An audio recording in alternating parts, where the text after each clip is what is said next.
स्वागत है सभी का एग्री ज्ञानपीठ अकेडमी में। और जो आपका जो सीरीज़ चल रही थी सेकंड सेमेस्टर के लिए, तो सेकंड सेमेस्टर के लिए आज नया सब्जेक्ट आपके लिए लाया हूँ। उसी का एक पहला वीडियो है आपका फंडामेंटल ऑफ एग्रीकल्चर इकोनॉमिक्स। तो इकोनॉमिक्स एग्रीकल्चर में भी दिया हुआ, जो एग्रीकल्चर इकोनॉमिक्स से टच होती है वो आपके सेमेस्टर में दे दी गई है, जिसमें economics meaning, scope, subject matter, definition, activities, approaches, economics analysis, micro and macro economics, positive and normative analysis, nature of economics theory, तो काफ़ी कुछ दिया हुआ है, ठीक है। पर इससे कॉन्सेप्चुअल चीज़ें ज़्यादा हैं, लेकिन यहाँ से प्रश्न कैसे निकलेंगे वो बताएगा एग्री ज्ञानपीठ। कैसे आएंगे, कैसे लखनऊ यूनिवर्सिटी पूछेगी, कैसे सेमेस्टर बीएससी कल्चर में पूछे जाते हैं और पुराने पेपर कैसे आ रहे हैं, ये सब बताएगा आपको एग्री ज्ञानपीठ। तो जुड़े रहिएगा। सिलेबस के पहले पार्ट यानी कि हम एनालिसिस तक यहाँ तक कर लेंगे पहले वीडियो में, और आने वाले वीडियो में इसी तरीके से पूरा सिलेबस कवर कर लेंगे। तो पहला क्वेश्चन क्या है आज के वीडियो में एग्री इकोनॉमिक्स को लेके। तो वो सिलेबस बहुत बड़ा है, बहुत बड़ा सिलेबस है, बहुत बड़ा सिलेबस है, ठीक है।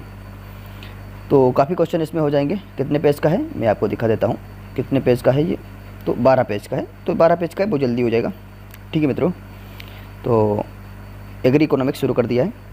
अर्थशास्त्र का मुख्य उद्देश्य क्या है, तो सबसे पहले सिंपल क्वेश्चन देख लो। अर्थशास्त्र का मुख्य उद्देश्य क्या है, संसाधनों का अधिकतम उपयोग, संसाधनों का अधिकतम उपयोग। अगला क्वेश्चन, सूक्ष्म अर्थशास्त्र का मुख्य विषय क्या है, माइक्रो इकोनॉमिक्स का मुख्य विषय क्या है, तो व्यक्तिगत इकाइयों का व्यवहार।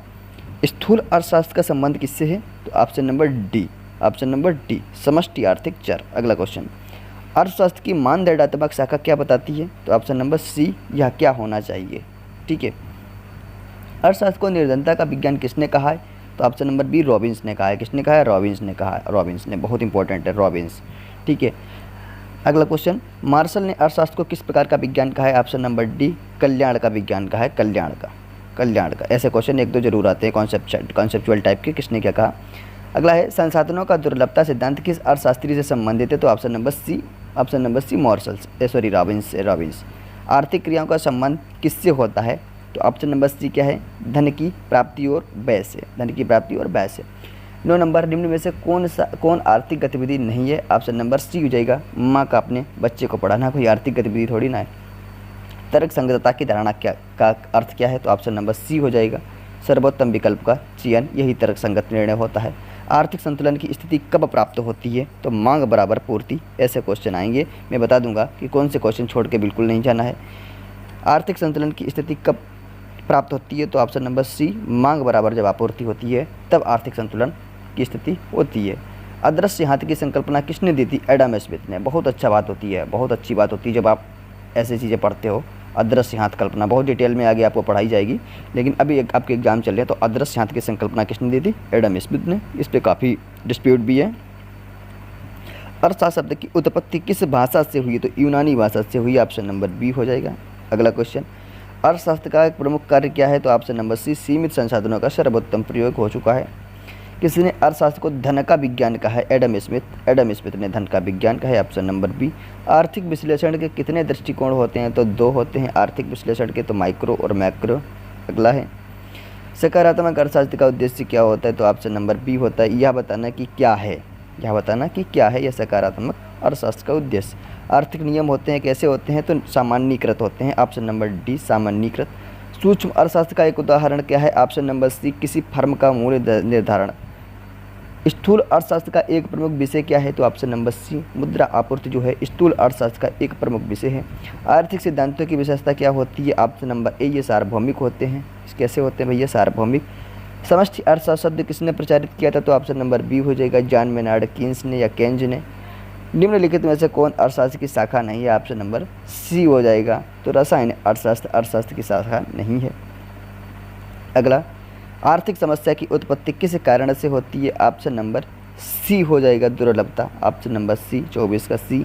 सभी मनुष्य सीमित संसाधनों से अधिकतम संतोष प्राप्त करना चाहते हैं, यह किस सिद्धांत को दर्शाता है, तो भैया बी हो जाएगा, तर्क संगतता को दर्शाता है।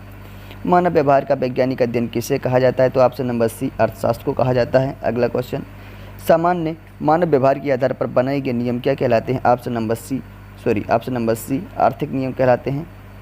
रॉबिन्स के अनुसार अर्थशास्त्र का मुख्य विषय क्या है, तो ऑप्शन नंबर सी, विकल्पों की समस्या, ऑप्शन नंबर सी। किस विश्लेषण में यह क्या होना चाहिए पर बल दिया जाता है, तो मानदंडात्मक में, ऑप्शन नंबर बी मानदंडात्मक में। आर्थिक विश्लेषण का कौन सा दृष्टिकोण मूल्य आधारित होता है? तो ऑप्शन नंबर डी हो जाएगा, मानदंडात्मक हो जाएगा। अगला क्वेश्चन 31, आर्थिक समस्या को सुलझाने के लिए कौन आवश्यक है? तो ऑप्शन नंबर सी हो जाएगा, तर्कसंगत निर्णय। तर्कसंगत निर्णय। विकल्प का सिद्धांत किससे संबंधित है? ऑप्शन नंबर सी, संसाधनों की दुर्लभता से। यदि अन्य कारक समान रहें यह धारणा कहलाती है, क्या कहलाती है? तो ऑप्शन नंबर सी हो जाएगा, सिटेरिस पेरिविस। संसाधनों की विशेषता क्या होती है? ऑप्शन नंबर बी, संसाधन क्या होते हैं? सीमित होते हैं। ऐसा तो है नहीं कि संसाधन खूब ज़्यादा हों, संसाधनों को लेकर ही पूरी दुनिया में विश्व युद्ध चल रहा है। आर्थिक संतुलन का अर्थ क्या होता है? तो ऑप्शन नंबर डी, मांग बराबर पूर्ति है। आपूर्ति है तो आर्थिक संतुलन है, और नहीं है तो इनबैलेंस गाड़ी हो जाएगी। 36 नंबर क्वेश्चन है, अर्थशास्त्र का उपयोग किस क्षेत्र में होता है? तो क्या व्यापार में नहीं होता है? बिल्कुल होता है।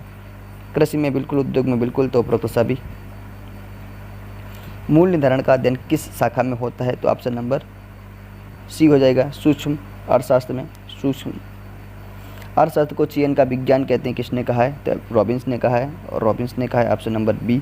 आर्थिक नियम किन पर आधारित होते हैं? तो ऑप्शन नंबर बी हो जाएगा, मानवीय व्यवहार पर। 39 का बी हो जाएगा। आर्थिक विश्लेषण में तथ्यों का आधार किस प्रकार के विश्लेषण में होता है? तो ऑप्शन नंबर 40 का सी हो जाएगा। 40 का सी, सकारात्मक। 40 का सी, सकारात्मक।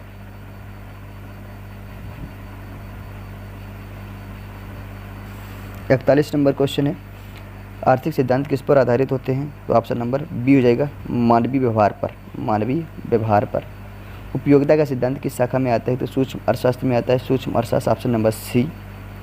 राष्ट्रीय आय का अध्ययन किस में होता है? तो स्थूल अर्थशास्त्र में होता है। राष्ट्रीय आय का अध्ययन किस में होता है? तो स्थूल अर्थशास्त्र, ऑप्शन नंबर बी। किफ़ायतसारी का अर्थ क्या होता है? तो ऑप्शन नंबर सी, न्यूनतम संसाधनों में अधिक उत्पादन करना, किफ़ायती। अर्थशास्त्र के अध्ययन में किस पद्धति का उपयोग किया जाता है? तो ऑप्शन नंबर डी हो जाएगा, सैद्धांतिक, व्यवहारिक, तुलनात्मक, तीनों का। एक उपभोक्ता तर्कसंगत होता है, यह किसका सिद्धांत है? तो ऑप्शन नंबर सी, उपयोगिता सिद्धांत। अच्छे से उपयोगिता सिद्धांत पढ़ाएंगे, और उपयोगिता सिद्धांत से पिछली बार 3 से 4 क्वेश्चन पूछ लिए थे, तो बहुत ज़रूरी होता है, और 3 से 4 क्वेश्चन डायरेक्ट आपको एग्री ज्ञानपीठ से मिल जाएंगे। आर्थिक गतिविधियों का उद्देश्य क्या होता है? तो ऑप्शन नंबर सी हो जाएगा, आवश्यकता की पूर्ति। आवश्यकता की पूर्ति। स्थूल अर्थशास्त्र में कौन सा कारक प्रमुख नहीं है? तो ऑप्शन नंबर सी, व्यक्तिगत मांग प्रमुख नहीं है। आर्थिक विश्लेषण का आधार क्या होता है? तो ऑप्शन नंबर सी, तर्क। रॉबिन्स का अर्थशास्त्र किस पर केंद्रित है? तो ऑप्शन नंबर सी, संसाधनों की दुर्लभता पर। संसाधनों की दुर्लभता किस समस्या को जन्म देती है? तो ऑप्शन नंबर सी, एक विकल्प को। अगर संसाधन नहीं है तो विकल्पों की समस्या उत्पन्न होगी। उपभोग किसकी पूर्ति करता है? तो उपभोग आवश्यकता की पूर्ति करता है। उपभोग का संबंध डायरेक्ट आवश्यकता से है। पूंजी का मुख्य लक्षण क्या है? तो निर्मित। पूंजी का मुख्य लक्षण निर्मित। अगला है, उत्पादन की प्रथम अवस्था कौन सी होती है? तो संसाधनों का संयोजन करने के बाद में ही उत्पादन तक पहुंचेंगे। ऑप्शन नंबर बी हो जाएगा, सी हो जाएगा। व्यापारिक लाभ को क्या कहा जाता है? तो ऑप्शन नंबर डी, उद्यमिता का प्रतिफल जो होता है उसी को व्यापारिक लाभ कहा जाता है। अगले क्वेश्चन 56, स्थूल अर्थशास्त्र में कौन सा सिद्धांत नहीं आता है? तो ऑप्शन नंबर सी, व्यक्तिगत संतुलन नहीं आता है। अगला क्वेश्चन, कौन सी आर्थिक गतिविधि नहीं है? तो ऑप्शन नंबर सी हो जाएगा, उपहार देना कोई आर्थिक गतिविधि नहीं है। आधुनिक अर्थशास्त्र किस पर आधारित है? तो ऑप्शन नंबर बी हो जाएगा, तर्क और विश्लेषण पर आधारित है। तर्क संगत उपभोक्ता का उद्देश्य क्या होता है? ऑप्शन नंबर बी, अधिकतम उपयोगिता तर्क संगत उपभोक्ता का उद्देश्य होता है। उत्पादन के प्रमुख कारकों की संख्या होती है तो कितनी होती है? तो 4 होती है। उत्पादन के प्रमुख कारकों की संख्या बराबर 4 होती है। अगला क्वेश्चन, निम्न में से कौन आर्थिक संसाधन नहीं है? तो ऑप्शन नंबर डी। ये कहाँ से, प्रेम कहाँ से हो जाएगा? भूमि, श्रम, ज्ञान, बिल्कुल।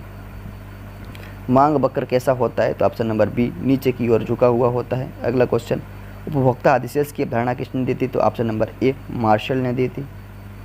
अर्थशास्त्र का अध्ययन किसके लिए उपयोगी है? तो उपयुक्त सभी, चाहे विद्यार्थी हो, चाहे नीति निर्माता, चाहे व्यापारी, सभी के लिए। अगला 65 नंबर, स्थूल अर्थशास्त्र में मुद्रा किस रूप में कार्य करती है? तो विनिमय का माध्यम। मुद्रा विनिमय का माध्यम, ऑप्शन नंबर ए ही हो जाएगा। कृषि अर्थशास्त्र मुख्यतः संबंधित है तो ग्रामीण विकास से, ऑप्शन नंबर बी। किसी वस्तु की उपयोगिता किस पर निर्भर करती है? तो ऑप्शन नंबर सी, उपभोक्ता की चाहत पर किसी भी व्यक्ति की वस्तु की उपयोगिता निर्भर करेगी।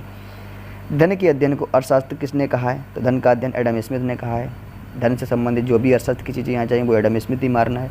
सीमांत उपयोगिता का नियम बताता है क्या? तो ऑप्शन नंबर बी, घटती उपयोगिता। सीमांत उपयोगिता का नियम घटती उपयोगिता से संबंध खाता है। Very very important. अगर ये इतना आपको ध्यान है तो आपके 2 से 3 क्वेश्चन पक्का हो जाएंगे।